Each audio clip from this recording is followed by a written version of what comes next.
నమస్తే, welcome to Shri media. నేను మీ Rahul Patel. T20 world కప్లో ప్రతి ఒక్కరు కూడా, ప్రతి దేశం కూడా మాట్లాడుకునే టీం ఏదైనా ఉన్నదంటే అది అమెరికా టీమే. ఎందుకంటే ఒక్కొక్కరిని గడగడలాడిస్తుంది. అసలు ఎవడైనా ఎక్స్పెక్ట్ చేస్తాడా అమెరికా టీం ఈ లెవెల్ ఆడుద్ది? అసలు అమెరికా టీంకు క్రికెటే తెలియదు అని చెప్పేసి చాలామంది అనుకున్నారు. అమెరికా టీం వాళ్ళు క్రికెట్ ఆడడం ఏంటి, వాళ్ళు ఏకంగా పాకిస్తాన్ని, ఇండియాని, ఇంకా హేమహేమిని అందరినీ కూడా భయపట్టిస్తున్నారు. ఏకంగా పాకిస్తాన్ అయితే మట్టి కరిపించి కింద కూర్చోబెట్టింది. పాకిస్తాన్ టీం వాళ్ళు అందరూ కాకుండా పాకిస్తాన్ అభిమానులు అందరూ కూడా, ఏదైతే పాకిస్తాన్ క్రికెట్ని అభిమానించే వాళ్ళ అభిమానులు కూడా, మీరు ఎలాగో ఇండియా మీద గెలవలేరు, అట్లీస్ట్ ఇండియా బీ టీం మీద గెలవచ్చు కదా అని చెప్పేసి సెటైర్లు వేస్తూ సీరియస్ అవుతున్నారన్నమాట. సో దాంట్లో నిజం లేకపోలేదు. ఎందుకంటే అమెరికాలో ఆడే వాళ్ళందరూ కూడా మన ఇండియన్సే ఎక్కున్నారు. వాళ్ళే కీ ప్లేయర్స్ అనమాట. అంటే అక్కడ కూడా మన డామినేషన్ నా గురించి అని మీరు అనుకోవచ్చు. ఎస్, ఖచ్చితంగా. ఎందుకంటే ఇప్పుడు చాలా జోక్స్ వస్తున్నాయి. అదేంటిదంటే ఇప్పుడు మొత్తం T20 వరల్డ్ కప్లో ఓన్లీ ఒక్క ఇండియా టీం ఆడట్లేరు, 3 ఇండియా టీమ్స్ ఆడుతున్నాయి అంటున్నారు. దాంట్లో నిజం లేకపోలేదు. ఎందుకంటే కెనడాలో ఇండియన్స్ ఉన్నారు, అమెరికా టీంలో ఇండియన్స్ ఉన్నారు. అందులో కీ ప్లేయర్స్ అందరూ కూడా ఇండియన్సే. ముఖ్యంగా అమెరికన్ టీం గురించి మనం మాట్లాడుకోవాలి. ఎందుకంటే మొన్న రీసెంట్గా ఇండియా టీంని గడగడలాంచారు. చిన్న స్కోర్ కదా, ఈజీగా గెలుస్తాం, పసికున్న టీం అది, మనం ఈజీగా గెలవచ్చు అని చెప్పేసి అందరూ అనుకున్నారు. బట్ చూస్తే మనకే నీళ్లు మింగేటట్టు వేసారు. అంత గట్టిగా ఆడారు వాళ్ళ ప్లేయర్స్, అమెరికా టీంలో ఉన్న వాళ్ళు. అందులో ముఖ్యంగా మనం చెప్పుకోవాల్సింది సౌరభ్ నేత్రావల్కర్. ఏకంగా రోహిత్ శర్మ, విరాట్ కోహ్లీ వికెట్లు తీసి గడగడలాడించిందంటే మీరు అర్థం చేసుకోండి. In case Suryakumar Yadav catch కనుక పట్టి ఉంటే మ్యాచ్ ఇంకోలా ఉండేది. మనం గెలవడం అనేది చాలా కష్టమయ్యేది.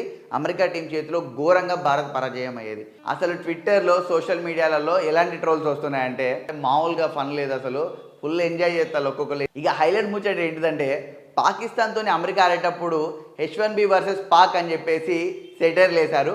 అలాగే ఇండియాతో USA ఆడేటప్పుడు Aadhaar card versus green card అని చెప్పేసి ఘోరంగా అంటే ఘోరంగా జోక్స్ చేస్తున్నారు.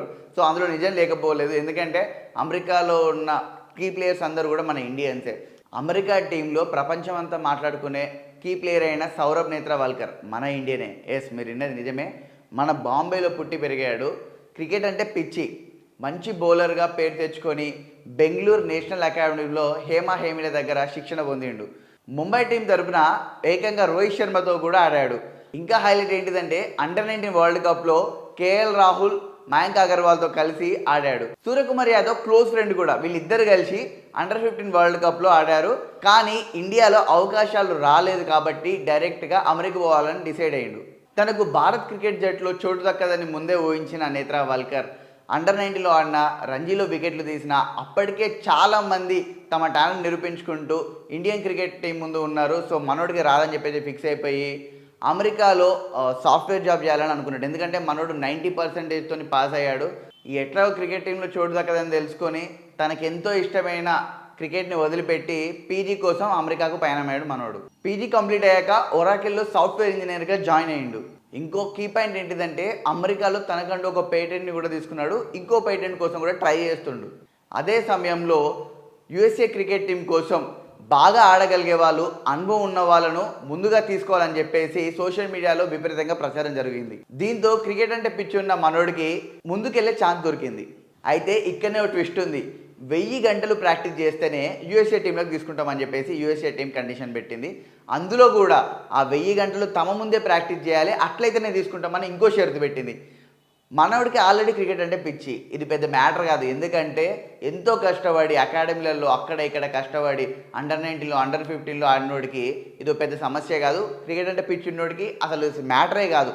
1000 గంటలు ఏంది, 2000 గంటలన్నా చేస్తారన్నమాట ప్రాక్టీసు. సో మనోడు రోజు ఓరాకిల్ నుంచి పర్మిషన్ తీసుకొని వెళ్ళడం, ప్రాక్టీస్ చేయడం, రెస్ట్ తీసుకోవడం, మళ్ళీ జాబ్ చేయడం, వెళ్ళడం, ప్రాక్టీస్ చేయడం, రెస్ట్ జాబ్ చేయడం. మొత్తానికైతే ఇండియన్ క్రికెట్ టీం జెర్సీ వేసుకోవాల్సిన వాడు USA క్రికెట్ టీం జెర్సీ వేసుకొని వాళ్ళ దేశానికి ప్రాతినిధ్యం ఇచ్చే లెక్క మారిండు. దీనికోసం ఏకంగా సత్యనాథెల్ల గారు మేజర్ లీగ్ క్రికెట్ని ఏర్పాటు చేశారు. అందుకోసం ఇన్వెస్ట్ల కోసం భారతీయ CEOలందరినీ కూర్చోబెట్టి ఏకదాటి మీద తీసుకొచ్చి మనం ఎట్లయినా ఇన్వెస్ట్ చేయాలని చెప్పేసి $100 మిలియన్ ఇన్వెస్ట్ చేయించాడు. ఇంకా చెప్పాలంటే $1 బిలియన్ పైగానే మేజర్ లీగ్ క్రికెట్ మీద ఇన్వెస్ట్ చేయించారు సత్యనాథెల్ల గారు. అలాగే చిన్న చిన్న దేశాల మీద, కరేబియన్, ఐర్లాండ్ లాంటి దేశాల మీద 2019లోనే లీగ్స్ ఆడిపించి టీంని బలోపేతం చేశారు. బేస్బాల్ కు దగ్గరగా క్రికెట్ ఉంటుంది. ఇంకా చెప్పాలంటే బేస్బాల్ కన్నా క్రికెటే మంచి రగ్బీ ఉంటుంది, మస్తు ఇంట్రెస్టింగ్ ఉంటుంది. సత్యనాథెల్ల గారు కూడా అమెరికాలో ఇదే ప్రచారం చేశారు. చెస్ నుంచి బేస్బాల్ నుంచి పుట్టింది క్రికెట్ అని చెప్పేసి, క్రికెట్ అనేది మైండ్ తో ఆడాల్సిన గేమ్ అని చెప్పేసి అక్కడ ఉన్న పౌరులందరూ కూడా అర్థమయ్యేటట్టు మొదటి నుంచి ప్రచారం చేస్తూ వచ్చారు. అలాగే Sri Lanka, south Africa, England, India ఇలా మొదలగు దేశాల నుంచి వచ్చే వాళ్ళందరూ కూడా అమెరికాకు వలస వస్తున్నారు. సో అమెరికా టీం ని చాలా బలోపేతం చేయొచ్చు వీళ్ళందరితో కలిసి అని చెప్పేసి సత్యనారాయణ గారు భావించారు. దానికి తగ్గట్టే ప్రణాళిక వేసుకుని ఈ రోజు టీం ని నెంబర్ 1 గా చేసిండు. అయితే ఇందులో ఇంకో ట్విస్ట్ కూడా ఉంది. వర్క్ చేసే వాళ్ళు కూడా ఇష్టపడి కష్టపడి ఎందుకు క్రికెట్ ఆడుతున్నారు, దీనికి రీజన్ కూడా ఉంది. అమెరికా తరపున క్రికెట్ కి ప్రాతినిధ్యం వహిస్తే వాళ్ళకి ఈజీగా గ్రీన్ కార్డ్ వస్తుంది. సో అందుకోసమే చాలా మంది యువత అమెరికా టీం తరపున ఎంతో కష్టపడి మరి సెలెక్ట్ అవుతున్నారు. అంతేకాకుండా అమెరికా టీం కు ఆడితే పైసలతోని పాపులారిటీ 2 వస్తే, దాంతో పాటు నేత్రవల్క లాంటి వాళ్ళు కూడా అమెరికా పౌరసత్వం వస్తుందని చెప్పేసి ఆ టీంలో ఆడేందుకు అప్లై చేసుకున్నారు. అయితే అమెరికా క్రికెట్ టీం కి అప్లై చేసుకున్న వాళ్ళందరికీ వస్తుందా అంటే రాదు. అంత ఆషామాషిగా వాళ్ళు ఏం పెట్టలేదు రూల్స్. అమెరికా క్రికెట్ టీం కి సెలెక్ట్ కావాలంటే అండర్ 19 లో ఆయా దేశాల తరపున ఆడి ఉండాలి. అంతేకాదు 1000 గంటలు ప్రాక్టీస్ చేసి ఉండాలి. దాంతో పాటు వాళ్ళు చెప్పిన షరతులన్నిటికీ అంగీకరించాలి. సో ఇవన్నీ కనుక వాళ్ళు ఫాలో అయితే వాళ్ళకు మంచి జీతంతో పాటు మంచి సౌకర్యాలు కూడా కల్పిస్తామని చెప్పేసి అమెరికా టీం చెప్పడం జరిగింది. దాంతో మిగిలిన వాళ్ళందరూ కూడా అమెరికా టీం కు ఆడి అలా జెర్సీ వేసుకోవడానికి రెడీ అయిపోయింది. అయితే వీళ్ళందరినీ అంత ఈజీగా సెలెక్ట్ చేయలేదు. సత్యనాదెల్ల నుంచి శాంతనో వరకు ప్రతి ఒక్కరు కూడా పర్యవేక్షించి వీళ్ళని సెలెక్ట్ చేశారు. ఎందుకంటే అమెరికన్ క్రికెట్ టీం అనేది చాలా బలంగా ఉండాలనుకున్నారు. సో వీళ్ళందరి కష్ట ఫలితంగా ప్రపంచ కప్ కు అర్హత సాధించింది అమెరికా టీం. ఇక న్యూయార్క్ డల్లాస్ లో ఆడేందుకు ఐసీసీ ని ఒప్పించి మరి ప్రపంచ కప్ ను ఇక్కడ నిర్వహిస్తున్నారు. పిచ్లని అప్పటికప్పుడు తయారు చేయలేరు కదా, అట్లనే పిచ్ క్యూరేటర్స్ కూడా లేరు. ఆస్ట్రేలియాలో అడిలైడ్ 20 కోట్లు ఖర్చు పెట్టి పిచ్ ని తయారు చేసి అమెరికాకు పట్టుకొచ్చారు.